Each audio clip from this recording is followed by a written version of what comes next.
That's all right. Yeah, I'm just going to get going.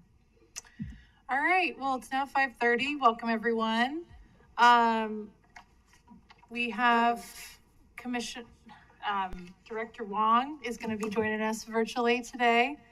And for those of you that don't see all the news media about the House Bill 637, very pleased and proud to have been at that committee meeting with 3 of my fellow commissioners. So just wanted to say thank you for being there, and our tremendous staff for being on hand and ready to answer any questions from those committee members. So with that, I don't have anything else from my report, but are there any housekeeping items or questions about the agenda?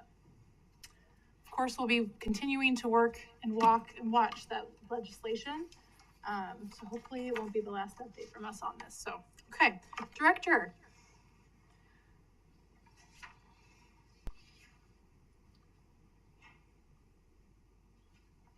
Can you hear us? Nope. Director Wong. Director Wong, can you hear us? Oh, he's looking at his watch. We watch you. Highly unusual state affairs for him to be muted. Yeah. Can't hear. Stacy, do you want to give the update? I was like going, he has a plan, but I was like,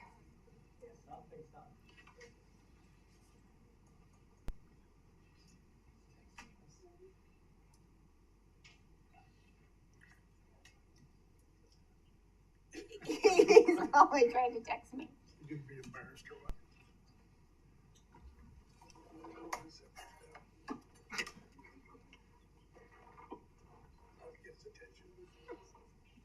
I don't think he can hear us.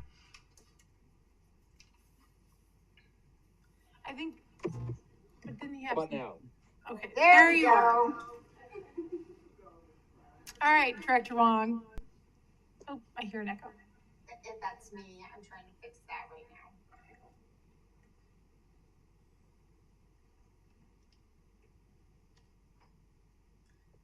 All right, Director. Oops. It's me, Okay. and I don't know how to, so just keep going. Angel, do you want to help? Or someone else want to help?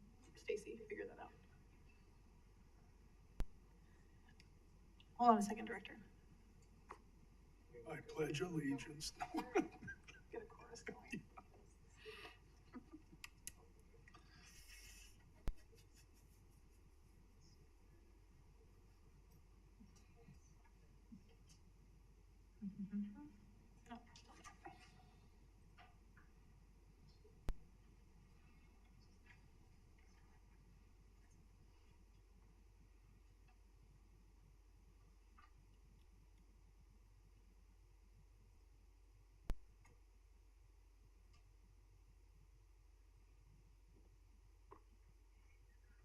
Test 1. No, that didn't happen.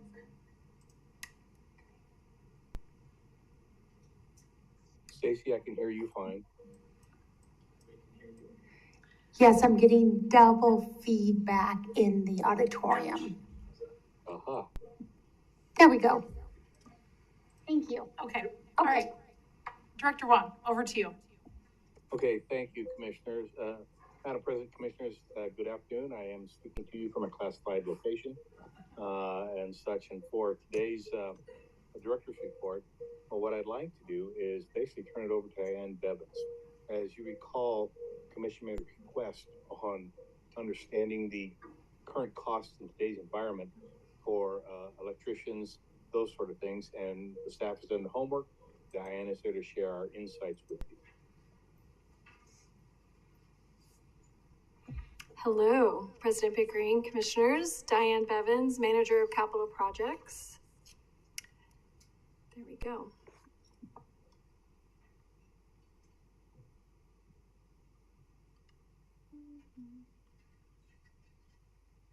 It's always something, isn't it?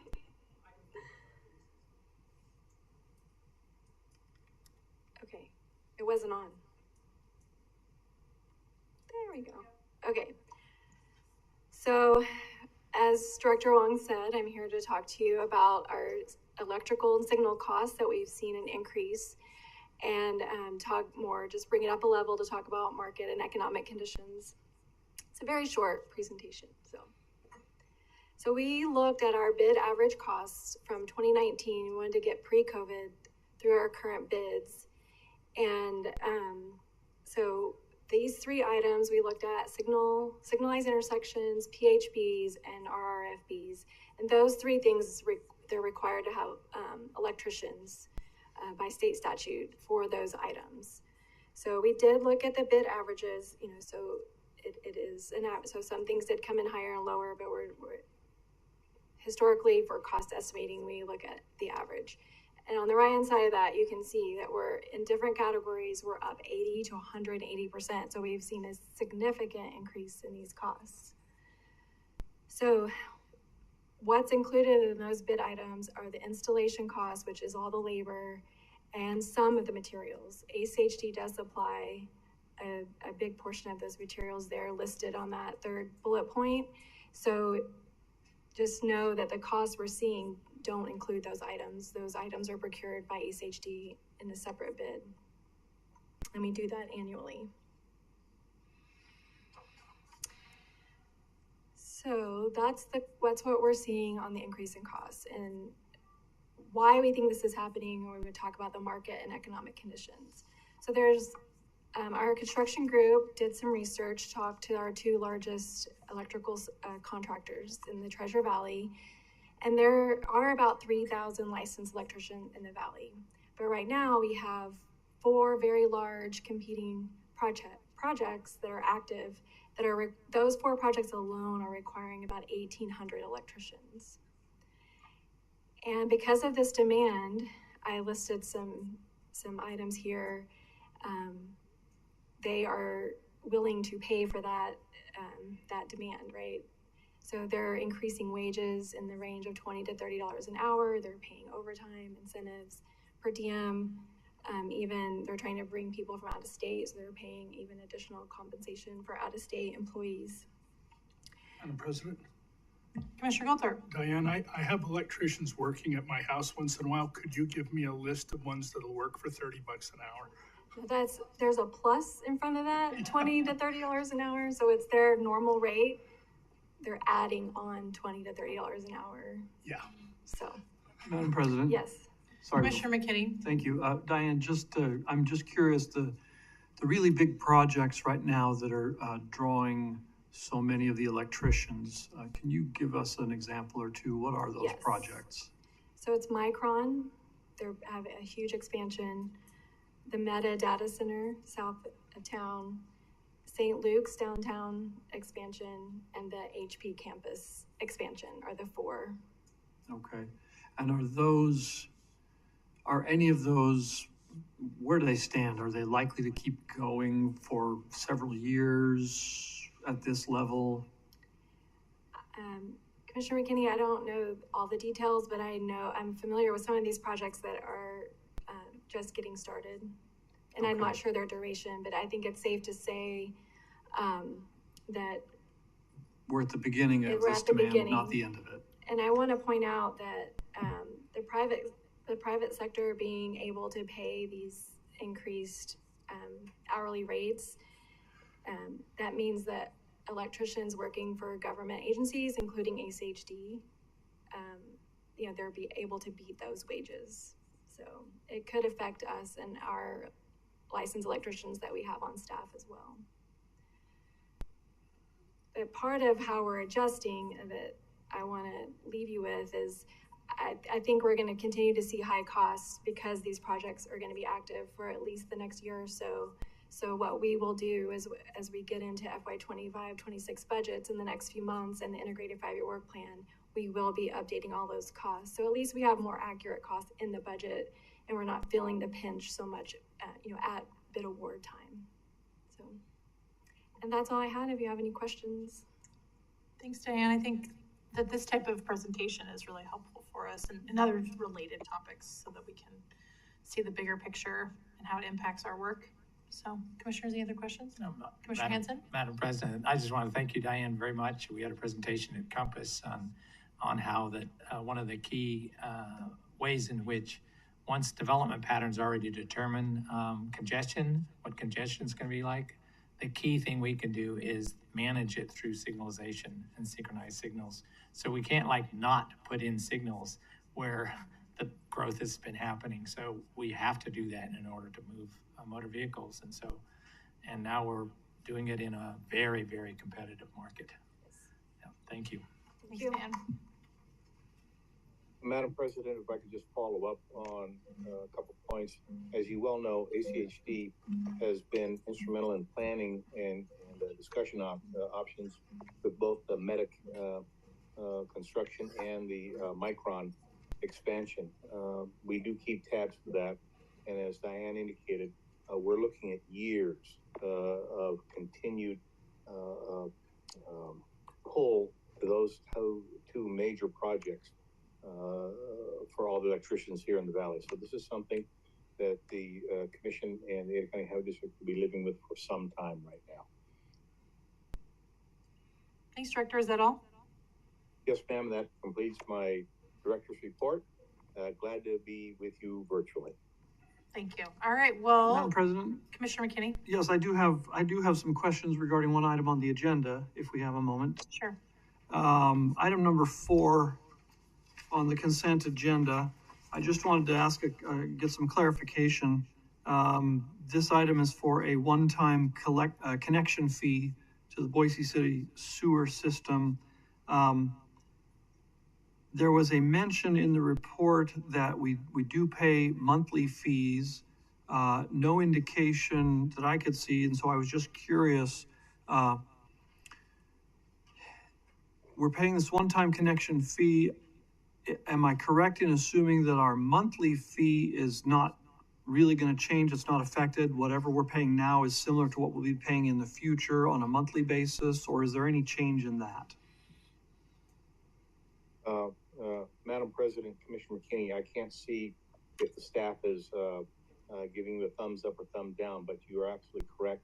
This is a one-time fee that Boise has discussed with us to cover the increased throughput of our new facility, which again we're targeting to be completed in the fall timeframe, if I'm not mistaken. As to regular fees, I would be surprised if we were not continuing to pay those, and I'm sure any one of our staff members, probably Ryan and such, could help out with that. Yes, it looks like Ryan was on his way to the microphone and then thought better of it, but here he is again. Madam President, Commissioner McKinney, Director, you were doing so well. I just wanted to let you have that chance. What the director said is accurate, and we are expecting that to occur this fall. Those ongoing costs are just what discharges to the system. It's a usage fee, and we have certain monitoring responsibilities, so it's just your standard utility sewer fee that we'll be paying ongoing. Okay, but we're currently paying a fee, but we're just dumping it into a drain that already exists, and in the future, we're connecting in with a dedicated pipe, and that's the only difference, but the fees are going to stay essentially the same month to month. Madam President, Commissioner McKinney, that is correct. Okay. Currently, we are dumping through a garden hose, so it's right. This will be a much better system. Okay, great. Thank you very much. All right, well, with that, we'll be at ease until 6. Thank you.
Well, good evening. It's now 6 o'clock. I'm going to go ahead and call the meeting to order. Please join us in standing for the Pledge of Allegiance.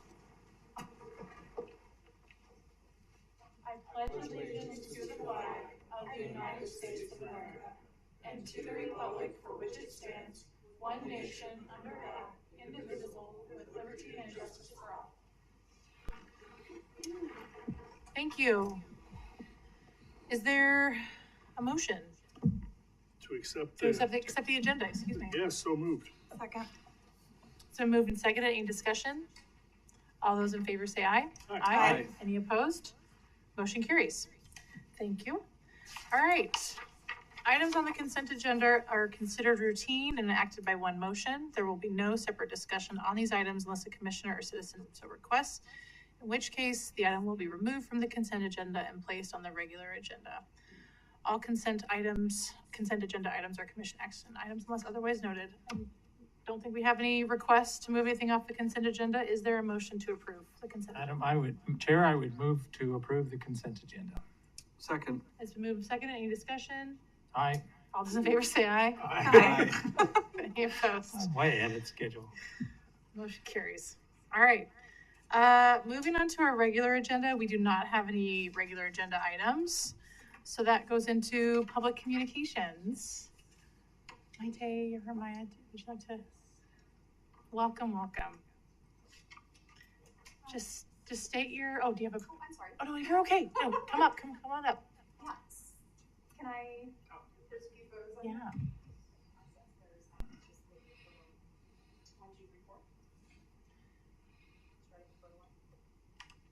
Just introduce yourself and your address. My address? Mhm, Yeah, yes, please. I'm Maite Biang. My address is 3005 North 30th. Thank you. Do you want me to spell it? Sure. Maite. Last name Biain.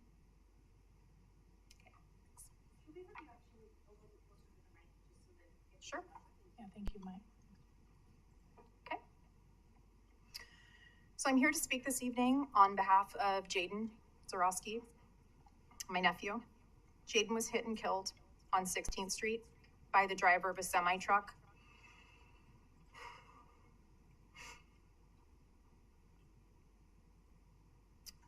On a calm, beautiful August day. He was 16. Jaden and his 3 friends were crossing, going from Albertsons to Boise High for junior year registration. His 3 friends had to witness this horrible scene.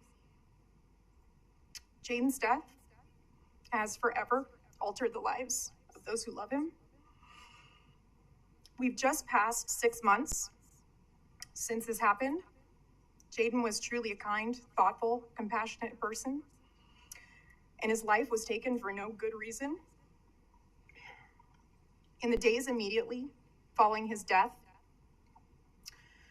a memorial grew at the crash site, created by his friends, classmates, and community members.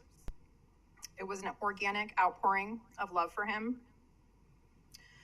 As those first days passed, friends and family spent time at the site of the accident wondering, how could this happen? Still in shock of what had occurred, a theme began to develop. We saw drivers continue to run through this light. Some continued down the road unaware of their error.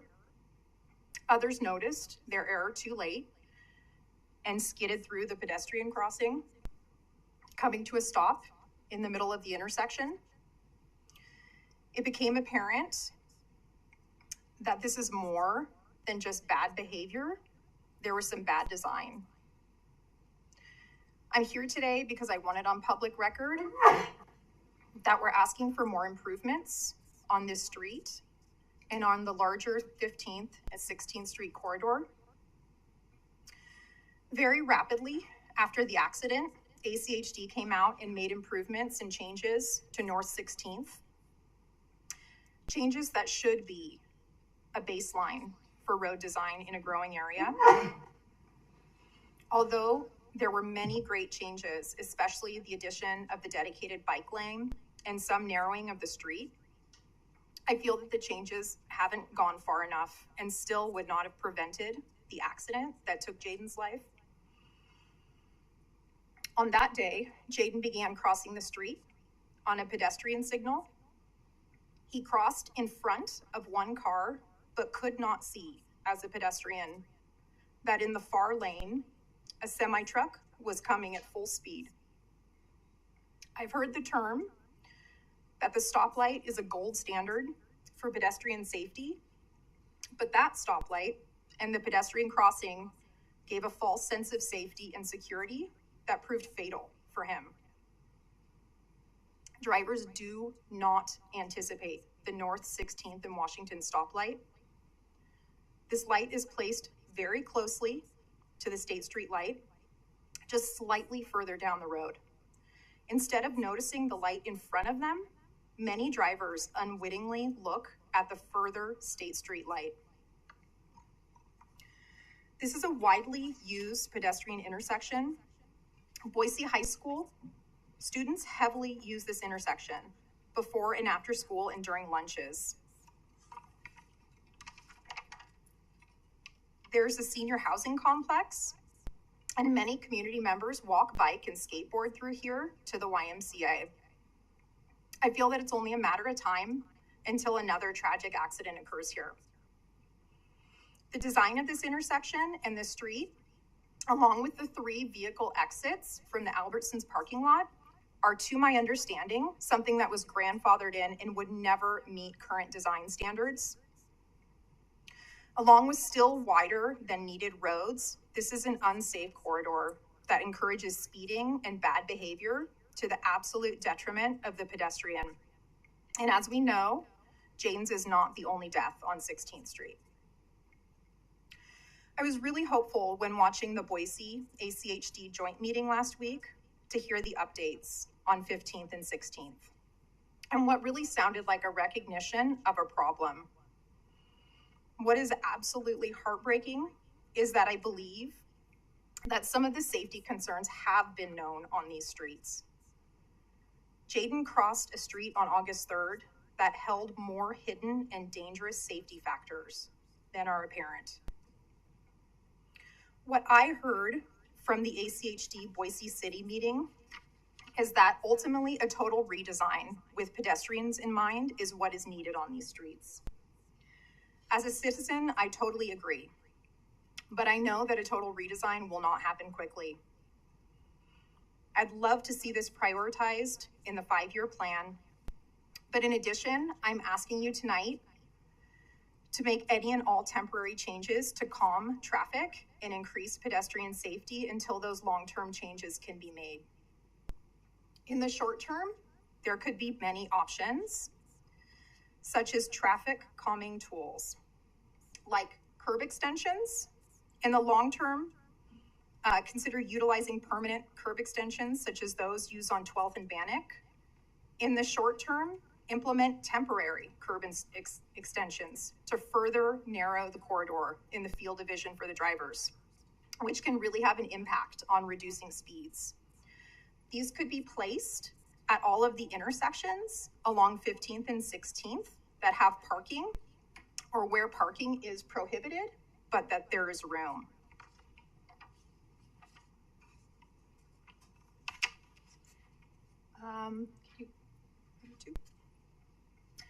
There are many options for temporary curb extensions, such as those planned on Rose Hill and the Vista intersection.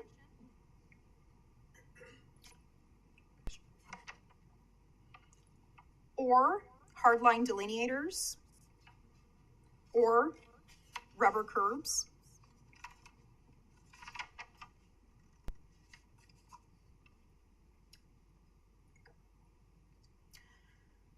Reduce the speeds on 15th and 16th to 20 miles an hour. In the meeting, there was a slow zone discussed. This would be a really great option for this area. There are so many precedents for this, and this is the time to make these changes. Please help address the bad decisions and bad design of the past to encourage and compel drivers of today to make safer decisions. Pedestrian deaths should not be accepted as inevitable. Now that there's a clear recognition of the problem, please do something about it now. Thank you, Maite. Commissioners? Madam President? Commissioner Goldthorpe? I just want to say thank you. Yeah, Madam President. Commissioner Henson? Yeah, I just want to echo, I want to say thank you. I appreciate the constant willingness to participate. Even this is a super painful process to help us get these things right. As the county grows, we run into these design issues, and our design team try as quickly as possible to address them. But as you point out, there needs to be temporary solutions while we plan out and build in the more permanent solutions. Commissioner McKinney? Yes, and I think also, I believe, Ryan, this would fall under your area, so please get in touch with Ryan Head so that you can be in contact with him regarding, we've already sent a safety team out there to look at this intersection and to consider it. And I would encourage you to stay in touch so that you can be in the loop about, what's being done, what's being considered, and offer your input on those things as well. Thank you. No, come up to the microphone so folks online can hear you, Mindy.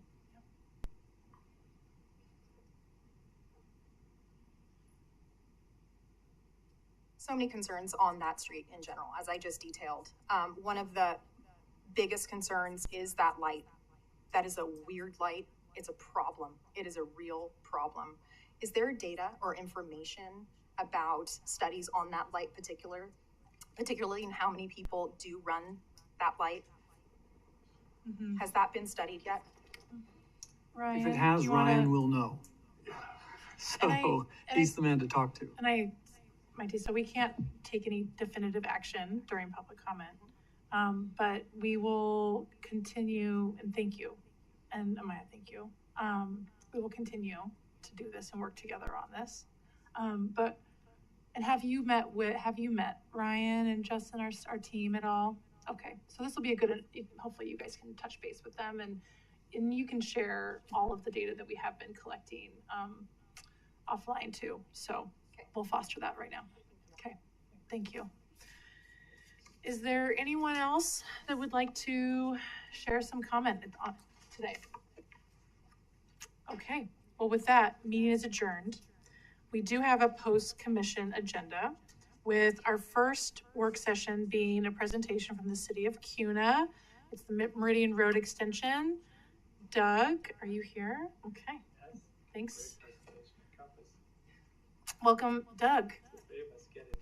Yeah. All right, good afternoon, everyone. Thank you for good evening, everyone, I should say. Thank you for having me to discuss the Meridian Road Extension Corridor Study. I'm Doug Hansen, the City of Kuna's Planning and Zoning Director, and I am joined with Addison Caulfield and Matt Sipple, members of the project team from JUB Engineers. With my time here, I would like to give a little background of the project, the scope of the study, preferred alternatives, and future implementation strategy.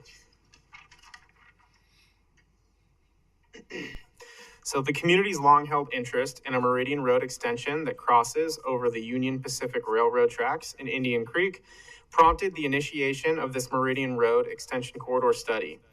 Past studies have evaluated multiple UPRR crossing locations where this study focuses specifically on alignment alternatives for the extension of Meridian Road from Kuna Road to King Road.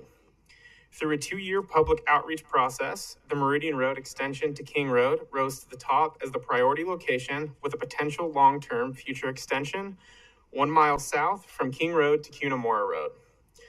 While this report presents a King Road terminus, a prospective extension to Cunamora Road would provide an alternative route to I-84 to the east.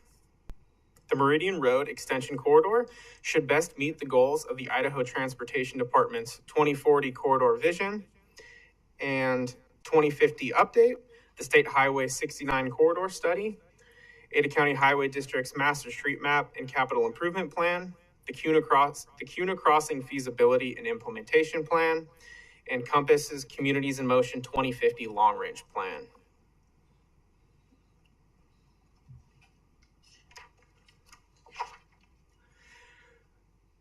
The city of Kuna has long contemplated an overpass of the UPRR tracks in Indian Creek. Efforts were undertaken in the 1995 Kuna Railroad Crossing Study conducted by Ada County Highway District, the 2006 Extension of Meridian Road proposal conducted by ACHD, ITD, Swan Falls Development, and the city of Kuna. The findings from these studies from 1995 and 2006 were not adopted or programmed for long-term implementation. Finally, the 2014 Kuna Crossing Feasibility and Implementation Plan, through which 17 crossing options were identified, utilizing the evaluation criteria of mobility, safety, sustainability, economic development, feasibility, and constructability. The study provided 4 promising options to carry forward, one being the extension of Meridian Road.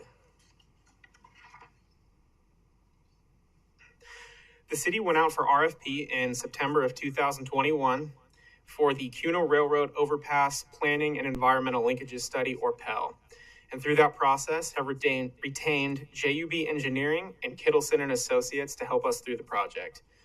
Throughout 2022, the city of Kuna initiated the PEL study that would set the stage for future design and construction for a railroad overpass and bridge over Indian Creek.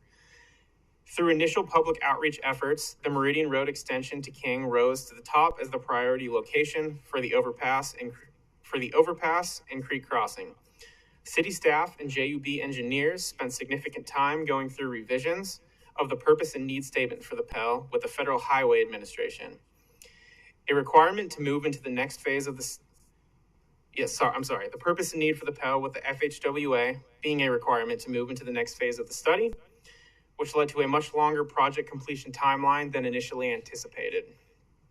In June of 2023, the City Council chose to transition from the PEL to the Meridian Road Corridor Extension Study. First, with no project milestones required for the corridor study, a reasonable timeframe for completion became more realistic. Second, all traffic, engineering, and environmental data gathered for the PEL has been utilized for analysis of the corridor, providing several alignment alternatives for both ITD and ACHD standards. Lastly, the study required little to no additional funding to complete. As up to this point, the city has committed a total of $362,000, and with the significant cost, is not interested in a no-build alternative which could have resulted from the PEL. A completed study is crucial in the pursuit of funding for design, engineering, and construction. Throughout the project timeline, the project team has been heavily engaged with partner agencies, had multiple steering committee meetings, and conducted significant public outreach through agency and property owner consultations. Steering committee input, utilization of a project website, and holding public open houses. A series of project goals were identified through the public outreach processes that outline the priorities of the community. These goals are improving safety while enhancing community identity, minimizing environmental impacts, and extending Meridian Road to create a reliable multimodal north-south community connection. Individual property owners and stakeholder consultations were held throughout the study process. The reception of property owners along the corridor was quite positive, with no strong resistance to the future roadway extension.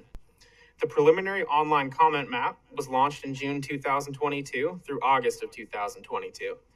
As a result of the City Council to change from the PEL to the corridor study, the project website was updated and refined and made available for online public comment through December 14th of 2023.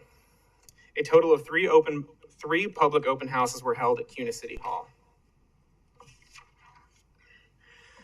Alignment alternatives were developed by the project team and presented for public input and consideration of existing conditions, future conditions, environmental resources, right-of-way impacts, bridge length, and driver expectancy.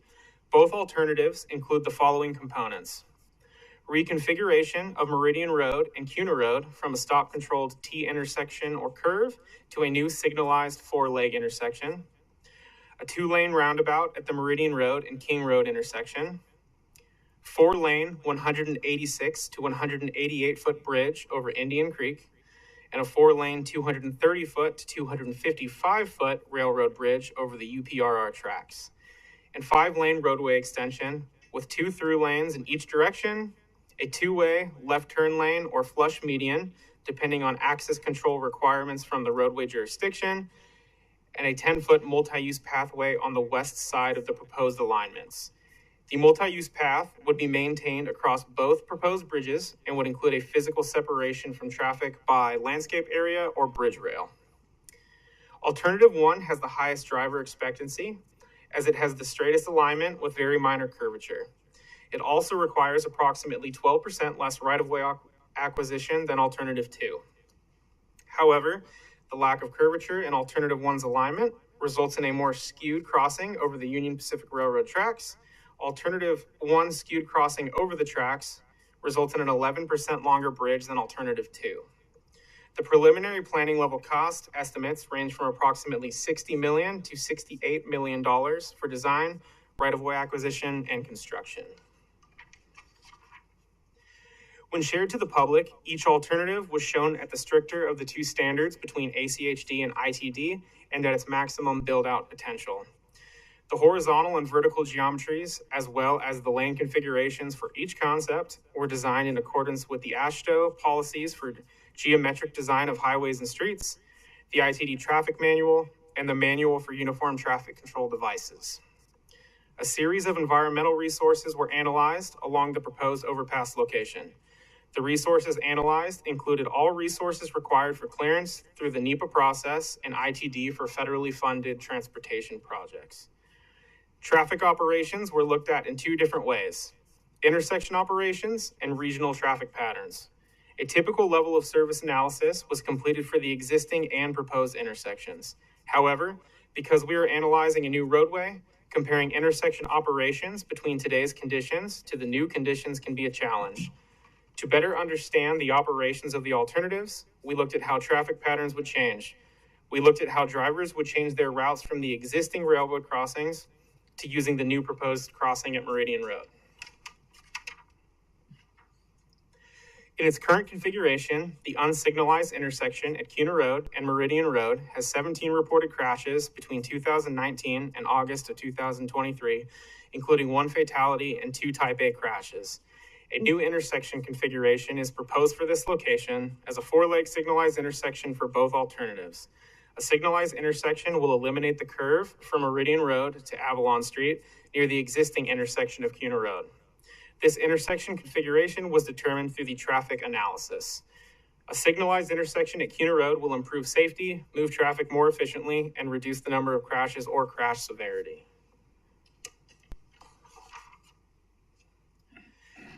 The King Road intersection is currently stop controlled on the north and south legs. A 2-lane roundabout is proposed at the existing intersection of South Meridian Road and King Road for both alternatives.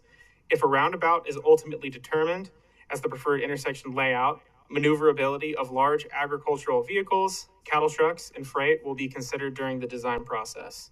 Additional public input is recommended through the design phase to further evaluate functionality of the intersection. A 4-leg intersection is also considered. Jurisdictional authority of the future right-of-way will play a major role in the intersection configuration to take forward. Both configurations should facilitate traffic flow and accommodate future traffic volumes.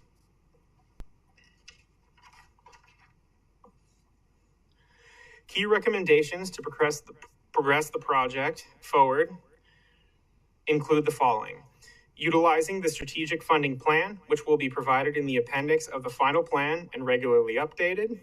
Continue to engage with project partners, appointed and elected officials, and funding agency personnel.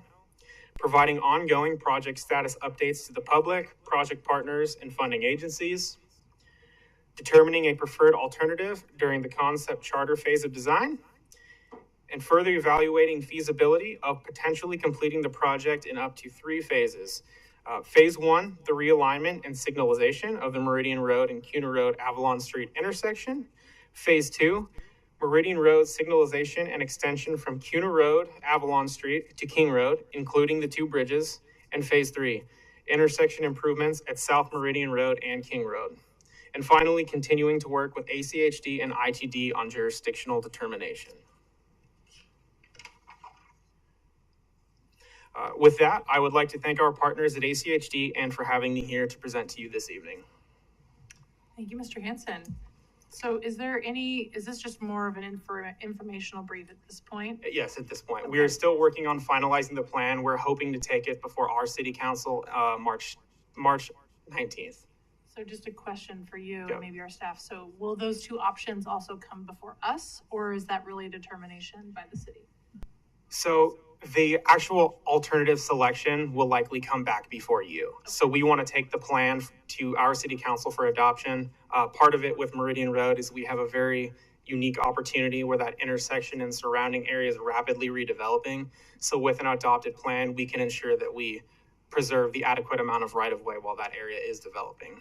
Thank you. And Yep. is it the entire portion, or which part of that piece is ITD's jurisdiction? So ITD's jurisdiction actually goes down State Highway 69, and if you're familiar through the curve, all the way into Kuna at Orchard Street. Okay. Yep. Thank you. Commissioners, questions? Yes, Commissioner Goldthorpe. I was at the open houses, and I'm wondering, has there been any progress with ITD since the open houses as far as maybe taking their temperature on their appetite to take the project on? So we've had continuing conversations with ITD to keep them apprised of the process, but no further questions as far as jurisdictional determination at this time. Have they talked at all about possible funding sources? Nothing too specific. I think we can acknowledge that it's likely going to have to be a federally funding project just because of the overall cost, but nothing definitive. I don't know what's coming up in terms of like raise grant type things for planning and all that, but I think this particular corridor is an excellent prospect for that kind of an application. Yeah, and all of that information should be available in the final version of the plan for the funding implementation. Commissioner Hansen? So, Madam Chair and Mr. Hansen, it's always nice to see another Hansen. I appreciate the presentation. I wanted to wait until you got here, but just to ask what Commissioner Goldthorpe to move along. The ITD has so much more tools to do such huge projects, and that they can borrow. They have a Garvey bonding process they can borrow to help finance these things. And the other is that, and we've seen this with State Street as an example, they do a trade-off. They they would, in this case, designate Avalon as a local road, which then opens up the possibility ACHD would then manage any improvements on Avalon. It could also be much more flexibly used by Kuna's urban renewal district, which is more problematic on a state highway. So I really hope that the jurisdictional issues are resolved first before we start spending too much money, because it's a tremendous opportunity, and it just makes sense since Meridian Road up to that point is a state highway. Yeah, the city and the project team have had conversations with ITD specifically in regard to the additions and deletions committee to determine if the lane miles could be accepted by ITD. Yeah, and I would just say if they want ACHD to weigh in us, ask us, because we could probably come up with a proposal similar to what was done on State Street when Highway 44 was then that portion of State Street east of Glenwood was designated as a local, and then State Street was designated over the river to the south connecting to 2026. So, we've done this before. It makes sense. We can do it again for Kuna's future. Okay, thank you. Madam President? Commissioner McKinney? Doug, thank you for the presentation, and I enjoyed seeing the presentation at our Compass meeting on Monday, and I just have a couple of kind of questions to go along. First of all, you mentioned that at the current Meridian Road and Cunamora intersection, there were crash data, et cetera, et cetera. Kuna Road specifically. Okay, Kuna Road. You mentioned there was a type A crash. Remind me what that means. That may actually be better addressed by our traffic engineer. Oh, okay. Yep. All right, then next question, does Meridian Road as it, well, of course, it doesn't connect as currently. Would there be any kind of a long-range plan then to somehow connect the extension of Meridian Road into Swan Falls Road or something like that? Because it's my understanding that Swan Falls Road becomes the major north-south corridor going south out of Kuna. Is there any kind of a proposed connection that way, or is that simply not really being considered at the moment? Not in the scope of this study, no. Right, okay. All right, then, let me see. You mentioned that considering your option 1 versus option 2, option 1 has higher right-of-way costs and lower bridge costs, and option 2 has lower right-of-way costs and higher bridge costs. Do those two kind of balance out so that they're roughly the same cost overall, or do we have a kind of a ballpark numbers on that, or is it just too early to say? I don't have any specific numbers in that regard. Generally, the differences of variation between those two was just the change in elevation of the bridge as we go over Indian Creek. Both crossings at the Union Pacific Railroad tracks were similar. Okay. And then just kind of remind me, there have been in the past discussions to do a combined crossing of Indian Creek and the railroad tracks closer, further to the west in town.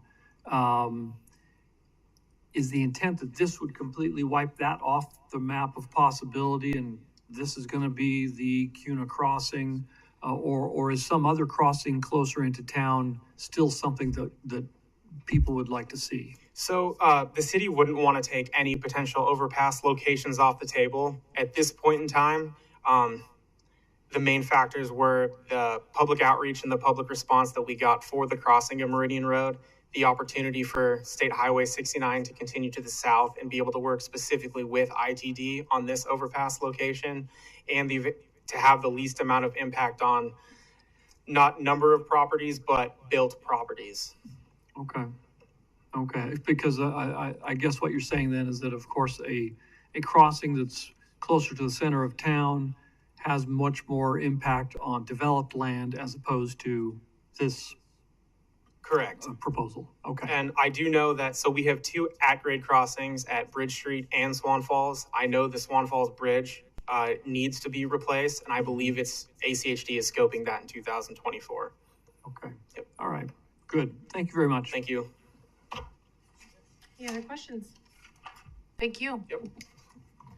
All right, our next item is the CCDC's Bannock Street Streetscape Improvement Project. Okay, perfect. And I have Amy Bell. Oh, Doug? Oh. Hi, good evening. Hi, good evening.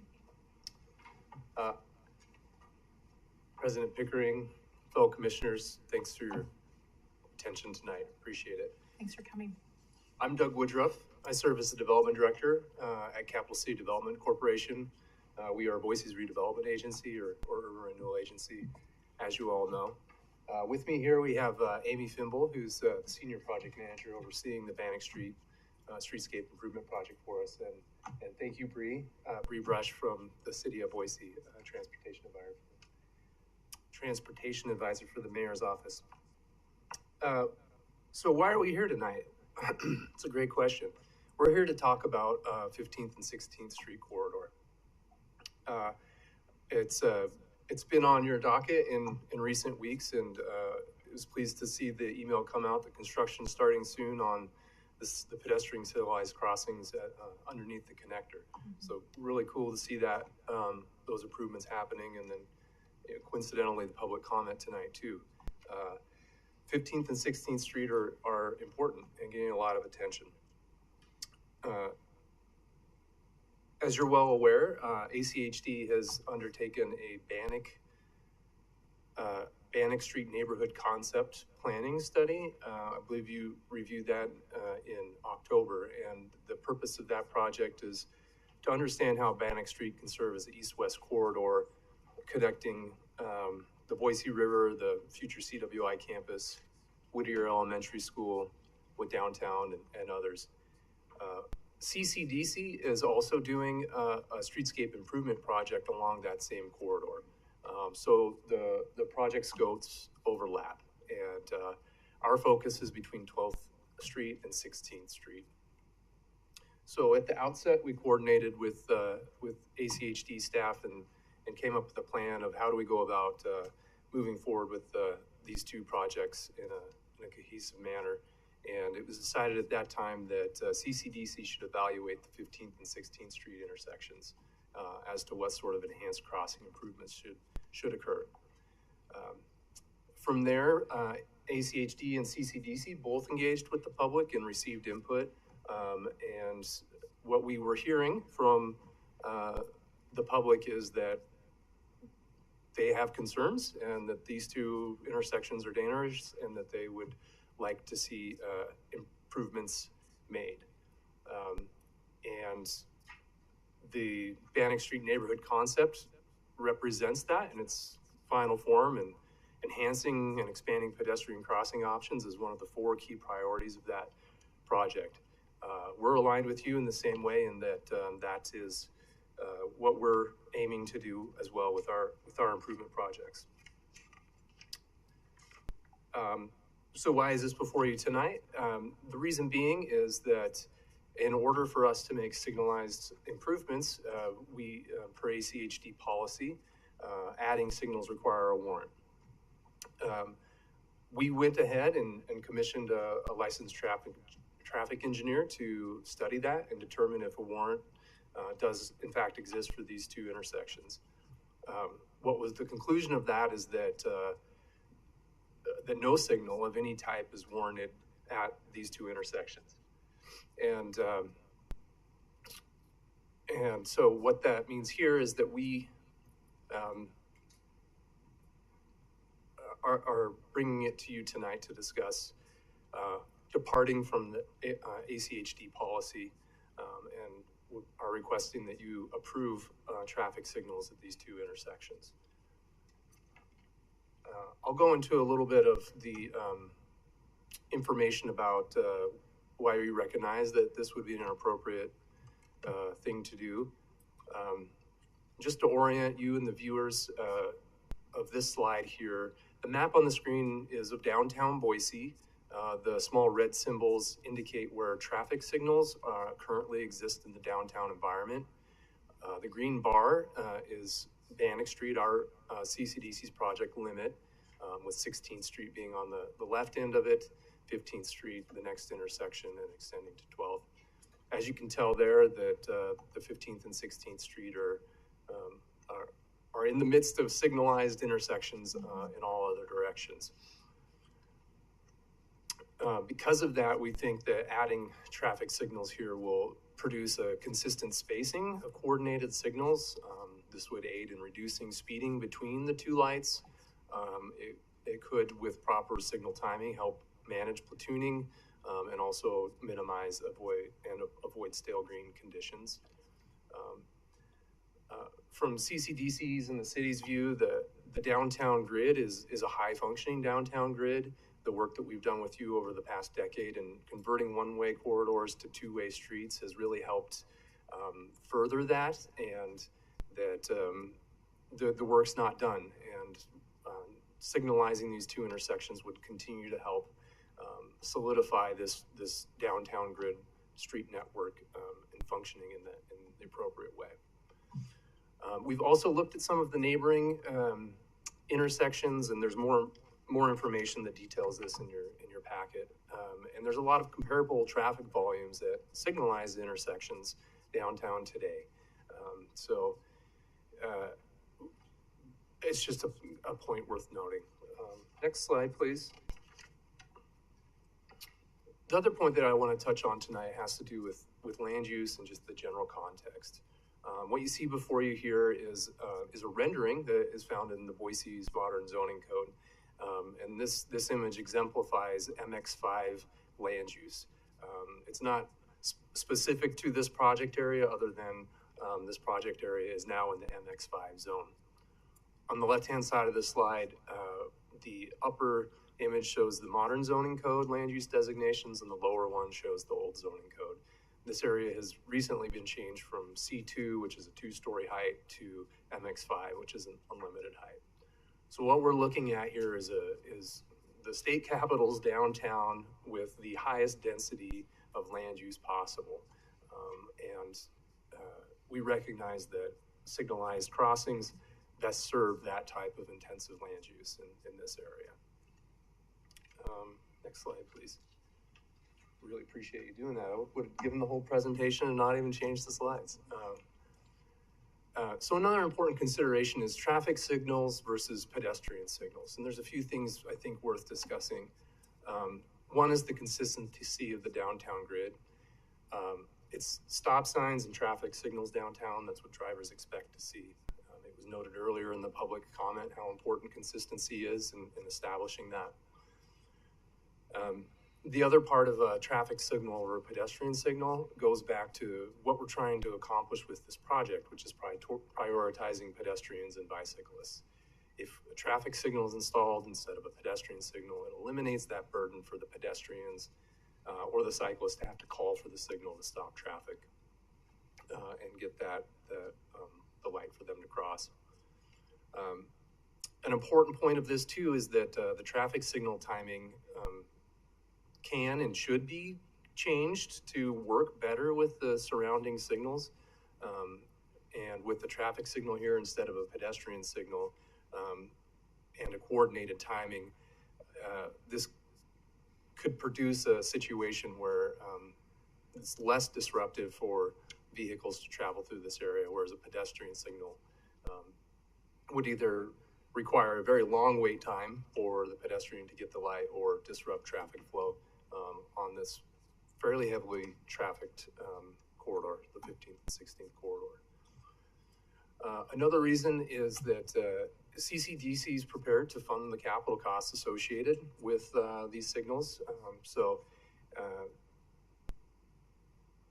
Why not go ahead and move forward with the long-term solution that best serves the land uses of both today and tomorrow, and take advantage of our partnership and our resources to install that, I think is kind of how we view this and what I want to share with you tonight. So with that, next slide, please. Just kind of looping back around to why we think it's important, you know, that we've worked closely with Bree and Tim Keene as well, and you know, the success of our downtown really does rely on the comfort and safety of pedestrians and cyclists. It's those additional nodes help reduce traffic and just are part of the recipe that makes downtown Boise great and continue to be great as it continues to infill and grow. What we heard about Jaden tonight and Vision Zero priorities, that's front of mind for us as well.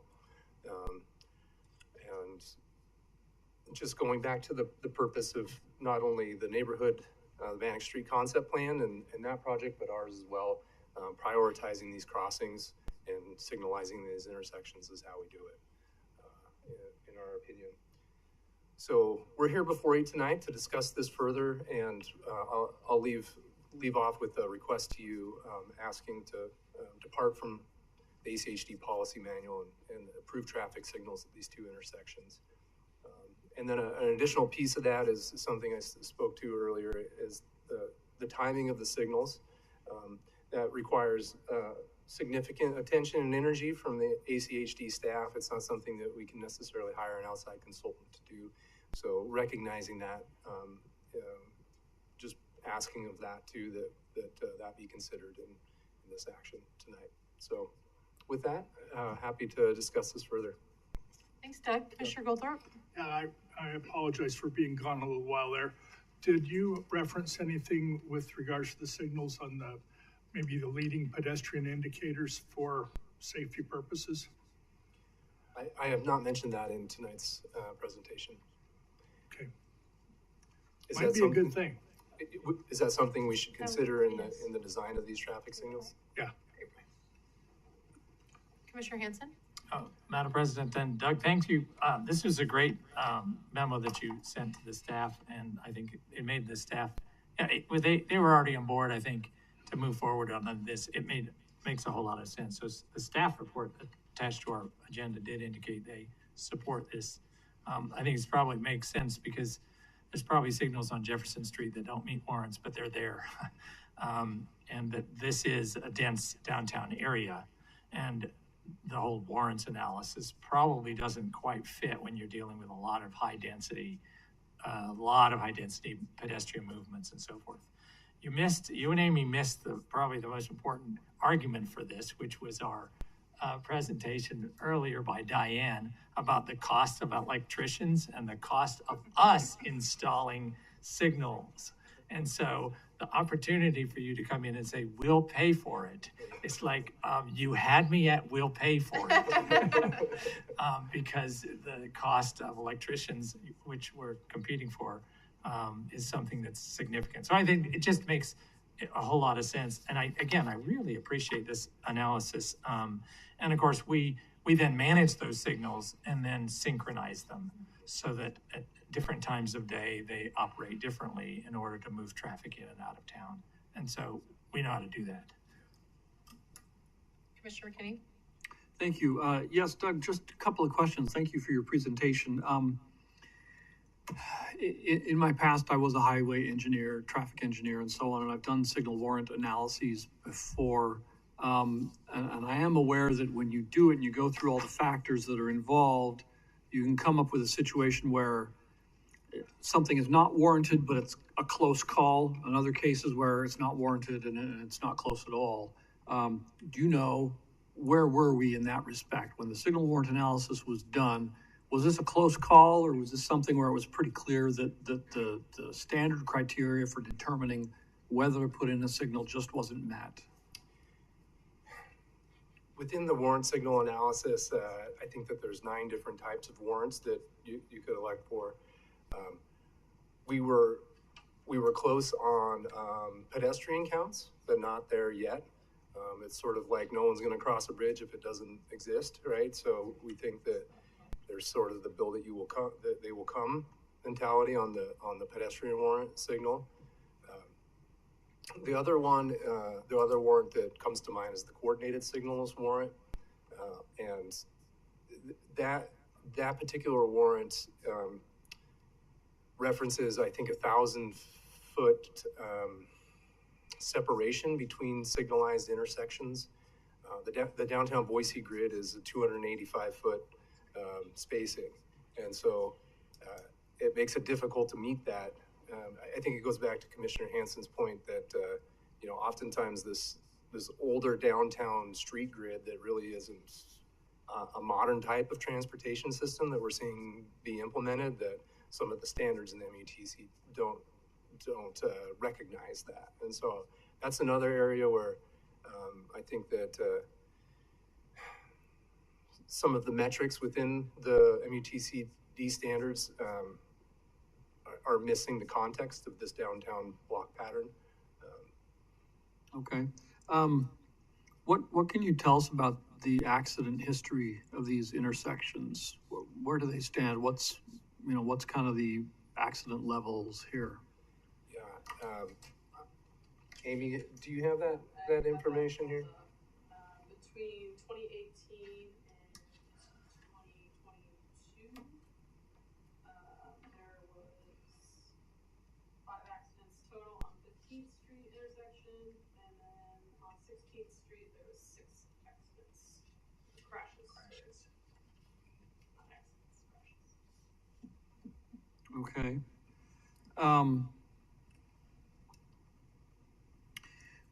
You mentioned the changing zoning, the zoning criteria in the region, and it made me wonder.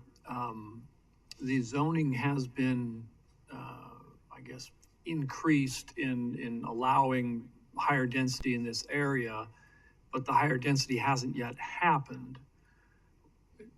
And it seems to me an argument could be made that it would make sense to, these types of changes you're talking about, if we had the higher density, they would make sense. So could it also be said that it would make sense to wait until such development starts to happen and then make these kinds of changes? Because it doesn't seem to me that it would be, cost-wise or otherwise, maybe not a big difference to do it when the density pushes it, as opposed to doing it now and assuming that the density is going to dramatically increase according to the forecast, or at least according to the zoning allowance.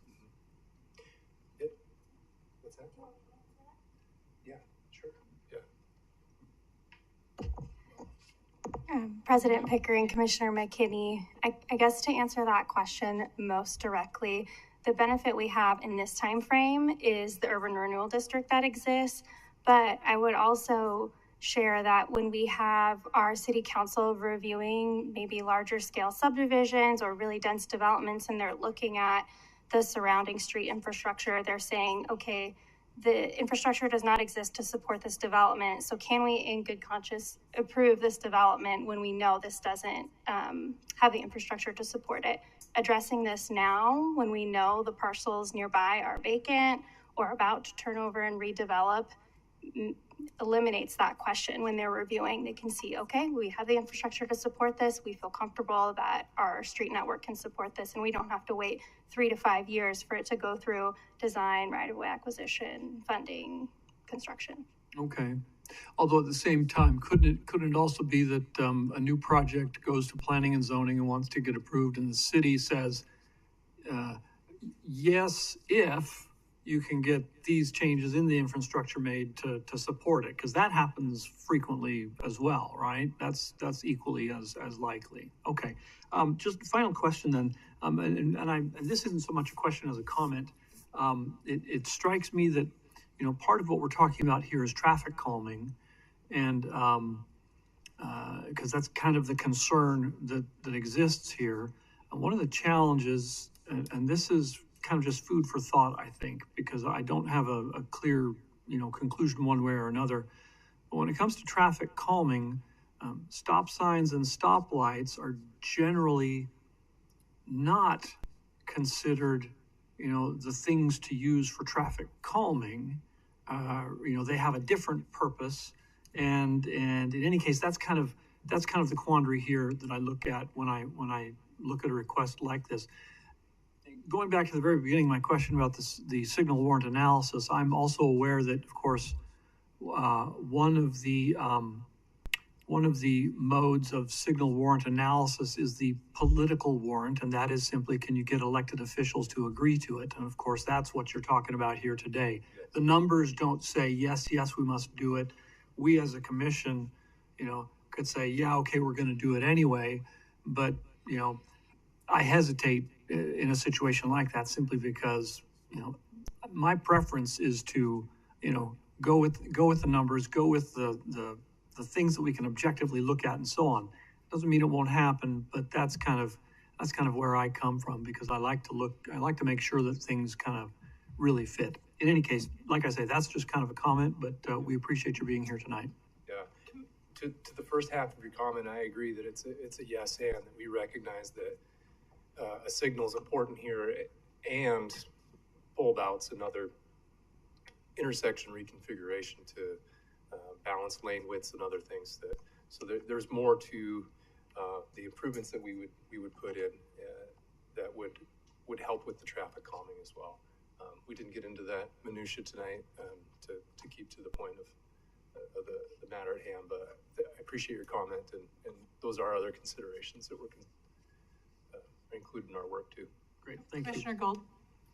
Yeah, thanks, Madam President, and thanks for the presentation and the memo. I thought that was full of great information. I really appreciate the points about safety and predictability for all users, and helping to complete the grid. And I'll echo Commissioner Goldthorpe's point about installing the leading pedestrian interval with those signals there.